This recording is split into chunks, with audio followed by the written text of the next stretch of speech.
let's go and graph it now. Because we've done all the other information. All we're now doing is taking 1 through 5 and now graphing it, using it to graph out the function. So we know we're dealing with the cosine function, but the first step is always to label your graph. So if we label it, we use our new tick marks and all that great stuff. So our new tick marks are 2 pi, 4 pi, 6 pi, and 8 pi. We do 1 and -1 here.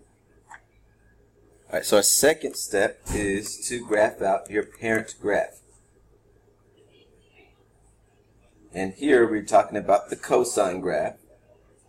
So we know that one goes through 0, 1, and then it comes down, -1, then back up to the top there.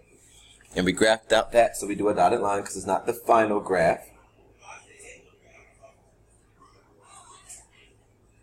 So we do the dotted line because it's not the final graph. Alright, so then we move on to our amplitude. So we know with the amplitude, anything that's not on the x-axis is going to move. So that means this point here is not on the x-axis, so it moves up to the number 3. To the number 3. Not up 3 spots, but to the number 3. This part stays. This comes down to -3. That stays. That goes up to +3. And again, we do a dotted line going through those points on the x-axis.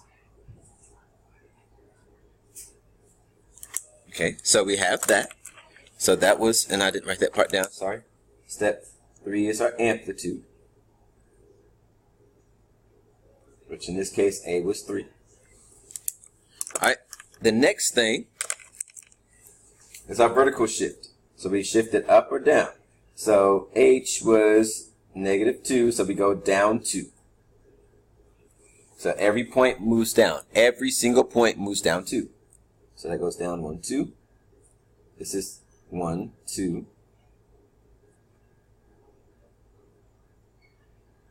This goes down 1, 2. This part goes down 2. And this part goes down 2.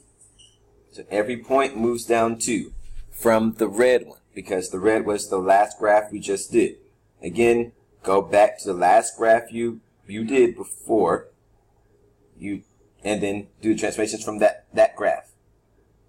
Don't ever go back to the original graph. Go back to the graph you just completed. Okay, so that was that graph. All right, so let's move on into our vertical shift. Horizontal shift. Horizontal shift. That's our last step. Our phase shift. And here we said our phase shift was -4 pi. And we said we're going left. So that means we need to add some more space over here so we can go ahead and move it over to -4 pi.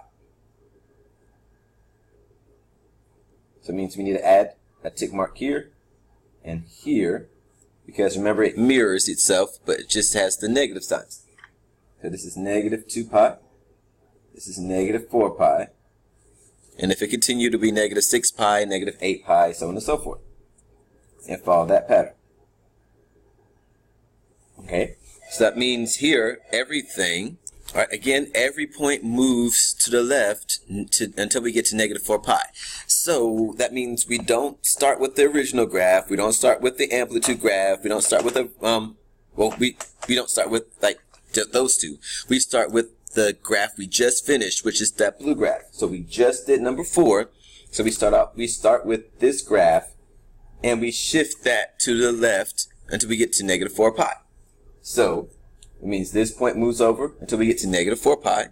So that means it goes over 1, 2 spots. That means every other point now, since that moved over 2 spots, every other point moves over 2 spots. So 1, 2. This goes over 1, 2. This goes over 1, 2. And this goes over 1, 2. And we go ahead and draw it out, because that's going to give us our final answer. And it's going to be a solid dot, a solid line. So not a dotted line, but a solid line, because it's our final answer. So when you do this on the test, make sure the final graph is a solid line. That's the only way I would know that that is your final graph. All right, and then that's it. We did all of it. Remember again, make sure your graphs are curvy and not pointed. Remember all your curves and all your edges are your perfect imperfections.